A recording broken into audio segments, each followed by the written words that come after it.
नमस्कार दोस्तों, स्वागत है आपका daily one topic by AK YouTube channel पर। कैबिनेट की बैठक ने एक बोर्ड को, एक एजेंसी को गठन करने की मंजूरी दे दी है। वो जो एजेंसी है वो एनआरए के नाम से जानी गई, जिसको नेशनल रिक्रूटमेंट एजेंसी कहा गया, जो एक टेस्ट आयोजित करवाएगी जो है सीईटी यानी कॉमन एलिजिबिलिटी टेस्ट। अभी इसमें केवल और केवल 3 बोर्ड जो हैं, भर्ती बोर्ड हैं, इनको शामिल किया गया है। आगे उसमें बात की गई है तमाम राज्यों के जितने भी भर्ती बोर्ड हैं उनसे भी बातचीत की जाएगी ताकि उनके अंदर भी सुधार हो सके। अब इसमें सही बात क्या है, देखिए, एक अभ्यर्थी है जो इस प्रकार से तैयारी करता है कि वो आरआरबी यानी रेलवे रिक्रूटमेंट बोर्ड की कोई वैकेंसी आती है उसका फॉर्म भी भर देता है। आईबीपीएस यानी institute of banking personal selection board, इसकी जो वैकेंसी आएगी, बैंक की वैकेंसी आएगी, उसके फॉर्म भी भर देता है। और स्टाफ सिलेक्शन कमीशन एसएससी के द्वारा कोई वैकेंसी आती है उसके फॉर्म भी वो भर देता है। अब यहाँ पर तीनों बोर्डों में वो फॉर्म भर देता है, इसलिए उसे 3 जगह क्या पे करनी पड़ती है, फीस पे करनी पड़ती है। इन तीनों के जो फॉर्म भरने की डेट होती है, जो लास्ट डेट होती है, वो भी क्या होती है, अलग अलग होती है, सभी की अलग अलग होती है। वैकेंसी सारी एक साथ आती है, ठीक है। अब देखिए यहाँ पे इनकी एग्जाम डेट कभी कभी हमें सुनने में आता है कि आरआरबी का, रेलवे रिक्रूटमेंट बोर्ड का, और आईबीपीएस का एक ही दिन एग्जाम है, यानी एक ऐसा संडे आ रहा है जिस दिन इन दोनों के एग्ज़ाम हैं, दोनों के सेंटर अलग अलग आ गए एक ही अभ्यर्थी के, और ये सेंटर अलग अलग आने से उसे चूज़ करना पड़ता है कि मुझे कौन सी परीक्षा देनी है। फिर वो एक परीक्षा में जा पाता है, दूसरी उसकी छूट जाती है, और हो सकता है कई बार तो तीनों ही बोर्ड की कोई परीक्षा एक ही दिन टकरा जाए, ठीक है। तो एग्ज़ाम डेट आपस में मिल जाती है। हर बोर्ड की उसके पद के लिए जब उसने आवेदन किया तो अलग अलग फीस उसको देनी पड़ी। इसके बाद में वो एग्ज़ाम देते हुए चक्कर लगाता है। इसमें क्या होता है कि जितना भी प्रशासन होता है, प्रशासनिक जो ढांचा होता है वो सारा लग जाता है। कॉस्ट बढ़ती जाती है, चाहे वो रिक्रूटमेंट बोर्ड की हो, चाहे वो एक अभ्यर्थी हो। तो छात्रों की समस्या यदि इसमें सबसे बड़ी बात करें, जिसके लिए एनआरए नेशनल रिक्रूटमेंट एजेंसी, इसको कैबिनेट की बैठक में मंजूरी दी है कि इसका गठन किया जाएगा प्रॉपर रूप से, और ये एक एग्जाम कंडक्ट करवाएगा सीईटी यानी कॉमन एलिजिबिलिटी टेस्ट, ठीक है। अब इसमें फिलहाल सबसे बड़ी बात सामने ये आती है कि फिलहाल इसमें 3 ये जो बोर्ड हैं, सिलेक्शन बोर्ड, इनको शामिल किया है। अब इनको शामिल कैसे किया है, देखो, आजकल जो परीक्षाएं होती हैं उनमें चरण होते हैं, ठीक है।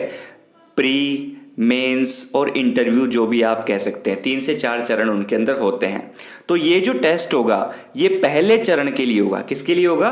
पहले चरण के लिए होगा, या हम कह सकते हैं प्रीलिम्स के लिए होगा, ठीक है। ये सीईटी एक तरीके से पहला चरण कंप्लीट कर लिया जाएगा इन तीनों बोर्ड के ऊपर। जब भी इनमें वैकेंसी आती है तो अभ्यर्थी अपने जो उसने मार्क्स जो लिए हैं उनको ध्यान में रखते हुए इन तीनों में अप्लाई कर देगा, तो इसमें वो पहले चरण से बच जाएगा। मतलब मल्टीपल फीस भरने से बच गया, एग्जाम डेट जो क्लैश होती है आपस में उससे बच गया, और वो अपना एक सही तरीके से जजमेंट ले पाएगा कि वो ऐसे देख पाएगा कि मुझे कौन से बोर्ड की वैकेंसी मेरे लायक है, या कहाँ मेरी योग्यता बिल्कुल सही बैठ रही है, मैंने कितने मार्क्स लिए हैं, कितनी पोस्ट हैं, तो कहाँ मेरा नंबर आ सकता है, वो अप्लाई कर देगा। तो एक तरीके से भर्ती का जो चरण जो लंबा होता है उसमें क्या मिलेगी, थोड़ी राहत मिलेगी, और वो शॉर्ट हो जाएगा, छोटा हो जाएगा, क्योंकि एक चरण यहाँ पर एक कॉमन एलिजिबिलिटी टेस्ट के माध्यम से कंप्लीट कर लिया जाएगा।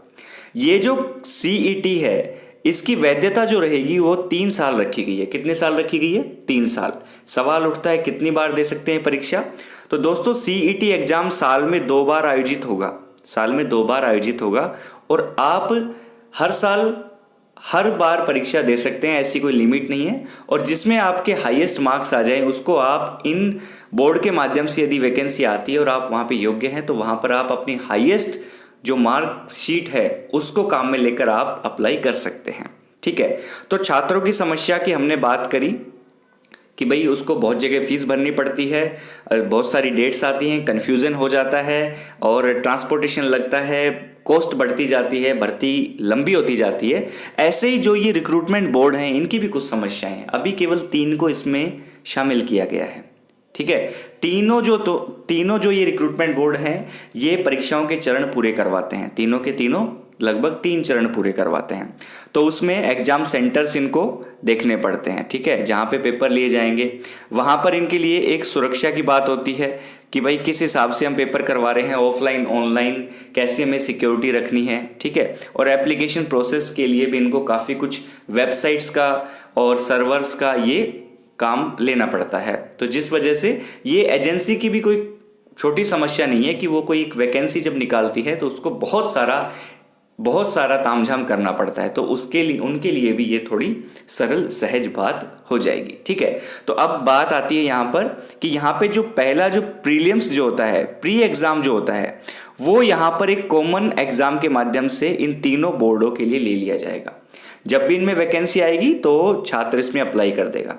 अब इस एग्ज़ाम का कॉमन एलिजिबिलिटी टेस्ट का सिलेबस क्या होगा वो अभी नहीं पता, लेकिन ये बात बता दी गई है कि यहाँ पर जो पैटर्न होगा वो सेम होगा, मतलब एक ही होगा। प्रीलिम्स के लिए एक ही पैटर्न होगा। अब उसमें क्या क्या शामिल किया जाता है, क्या नहीं किया जाता, ज़्यादा कुछ बदलेगा नहीं, क्योंकि बैंकिंग और एसएससी की जो तैयारी करते हैं उनको पता है कि भाई मैथ, इंग्लिश और ये सारी चीज़ें आती हैं, तो थोड़ा सा और मेहनत करनी पड़ेगी, ये हम कह सकते हैं, ठीक है। अच्छे से अच्छे मार्क्स लाने पड़ेंगे, मौके ज़्यादा मिलेंगे, साल में 2 बार आयोजित होगा तो अपने आप स्कोर सुधार भी सकते हैं, ठीक है।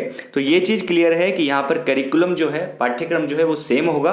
क्या है सिलेबस वो अभी जारी नहीं किया गया है। सबसे बड़ी बात, आरआरबी का एग्ज़ाम है, हमने इसको भर दिया, अभी हमें जाना पड़ सकता है, साउथ में जाना पड़ सकता है, कहीं भी जाना पड़ सकता है, लेकिन अब देश में इस सीईटी कॉमन एलिजिबिलिटी टेस्ट के माध्यम से लगभग 1000 सेंटर तो हैं ही, और जहां पर हर जिले में सेंटर तो देंगे, और जहां पर एक से अधिक सेंटर की आवश्यकता है तो वहां पर बच्चों की संख्या के हिसाब से एग्ज़ाम सेंटर भी दिए जाएंगे। तो मतलब हर जिले में एग्ज़ाम सेंटर हो, ऐसी गवर्नमेंट की पॉलिसी की ये मंशा है और ये कामयाब भी हो जाएगी। तो यहाँ पर जो बच्चे होते हैं, जो असहाय होते हैं, किसी के साथ जा सकते हैं, अकेले नहीं जा सकते, महिला होती हैं, और जितने भी फिजिकल जो कह सकते हैं जिनके अंदर थोड़ी सी अक्षमता होती है, वो कहीं जाएंगे तो उनको परेशानी होती है, तो वो अपने आसपास के ज़िले में परीक्षा दे पाएंगे, ठीक है।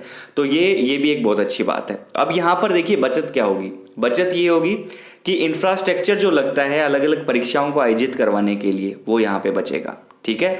तो यहाँ पर अब हम बात करें तो सीईटी जब ली जाएगी तो यहाँ पर केवल एक ही पोर्टल होगा, ठीक है, एक ही प्रकार का क्वेश्चन बैंक होगा, सेंट्रल उनका सर्वर होगा, ठीक है, एक सिंगल फीस में वो बच्चा उसमें बैठ पाएगा, और इस टाइम की तो बचत है ही है, और गांव, गरीब, महिला अभ्यर्थी अपनी परीक्षा ज़िले में दे पाएंगे, आसपास के ज़िले में।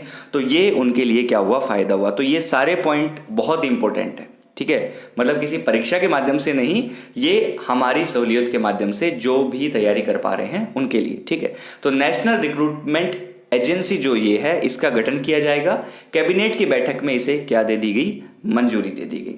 तो यहाँ पर अब ये भी बताया गया कि ये जब भर्तियाँ निकलती हैं तो एक ही छात्र इसमें इन तीनों में अप्लाई करता है, तो वहां पर बच्चों की यदि फॉर्मों की संख्या देखी जाए तो 3 करोड़ हो जाती है। कितनी हो जाती है, 3 करोड़, जबकि एक छात्र ने ही तीनों बोर्डों में फॉर्म भर रखा है। लेकिन जब ये ऐसा नहीं होगा तो यहाँ पर तो केवल 1 करोड़ ही संख्या बचेगी, और वो 1 करोड़ सीईटी में शामिल हो जाएंगे, ठीक है। फिर वो अपना डिसीजन ले लेंगे, मुझे आरआरबी में जाना है, आईबीपीएस में जाना है, एसएससी में जाना है, किसके लिए मैं योग्य हूँ, वो आगे बढ़ जाएंगे। तो कहने का मतलब साल में 2 बार आयोजित होगी, और ये ऑनलाइन मोड पे एग्ज़ाम होगा। टायर वन बोलते हैं, जो प्रीलिम्स होता है उसकी जगह सीईटी यानी कॉमन एलिजिबिलिटी टेस्ट आयोजित करवाया जाएगा, जिसमें उनको एक क्या कहते हैं, उनको एक स्कोर कार्ड मिलेगा। उस स्कोर कार्ड को लेकर वो अलग अलग इन बोर्डों में अप्लाई कर सकते हैं। अभी तो सिर्फ और सिर्फ किस लिए है, अभी तो सिर्फ और सिर्फ इन 3 बोर्डों को ही इसमें शामिल किया गया है। आगे ऐसा बताया गया है कि जो राज्य में अलग अलग जो भर्ती बोर्ड हैं उनसे भी बातचीत की जाएगी, ताकि वो भी अपने संसाधन बचा सकें, कॉस्ट कटिंग कर सकें, ठीक है, और जल्दी जल्दी भर्ती परीक्षाओं को पूरा कर सकें। तो इसमें ज़्यादातर ग्रुप बी और ग्रुप सी की भर्ती परीक्षाओं को शामिल किया गया है, जिसमें रेलवे, आईबीपीएस और एसएससी के जो एग्ज़ाम होते हैं उनमें है। तो कैबिनेट की इसे मंजूरी मिल गई है। प्रीलिम्स एग्ज़ाम की जगह क्या रहेगा, सीईटी रहेगा, प्रीलिम्स एग्जाम नहीं होगा, उसकी जगह सीईटी रहेगा। एक फीस देगा बच्चा, साल में 2 बार आयोजित होगा, स्कोर सुधारने के लिए वो दे सकता है। साथ ही साथ इसमें एक बात और है कि जो अभी केवल हिंदी और इंग्लिश में परीक्षा होती है ना, तो यहाँ पर 12 भाषाओं की बात की गई है और आगे और भी बढ़ सकती है। तो 12 भाषाओं में ये एग्जाम आयोजित होगा, बहुत अच्छी बात है, ठीक है। हर जिले में एग्जाम सेंटर होगा। एज लिमिट क्या रहेगी उसमें अभी तो ऐसा बताया गया है कि जिस बोर्ड की भर्ती जो निकलेगी उसके हिसाब से वो किस एज में बच्चों को लेते हैं। भाई रेलवे अलग लेता है, आईबीपीएस अलग लेता है, तो उसके हिसाब से रहेगा। बोर्डों में जो आरआरबी है, आईबीपीएस है, एसएससी है, इनको खत्म नहीं किया गया है, इनके साथ कोई छेड़छाड़ नहीं की गई है। बस बच्चों को, इंफ्रास्ट्रक्चर को, प्रशासन को, इनको सहूलियत देने के लिए और भर्ती प्रक्रिया को जल्दी करवाने के लिए सीईटी नेशनल रिक्रूटमेंट एजेंसी के माध्यम से आयोजित करवाई जाएगी। ऐसा नहीं है कि आरआरबी कुछ है ही नहीं, अब आईबीपीएस कुछ है ही नहीं, एसएससी कुछ है ही नहीं, गलत मत समझ लीजिएगा। ये बोर्ड ही अंतिम चरण तक आपको लेके जाएंगे, लेकिन प्रीलिम्स वाली जो बात है वो आप अपना स्कोर कार्ड सीईटी के माध्यम से ले सकते हैं और फिर आप सीधे सीधे कौन से चरण में चले जाएंगे, द्वितीय चरण में चले जाएंगे इन बोर्डों के माध्यम से यदि परीक्षा आयोजित होती है तो, ठीक है। नॉन टेक्निकल पोस्ट के लिए ही ये अभी किया गया है और ऑल इंडिया लेवल पर ये टेस्ट करवाया जाएगा। कितनी बार दे सकेंगे तो इसके लिए कोई भी लिमिट नहीं है, कितनी भी आप बार दे सकते हैं, साल में 2 बार होगा।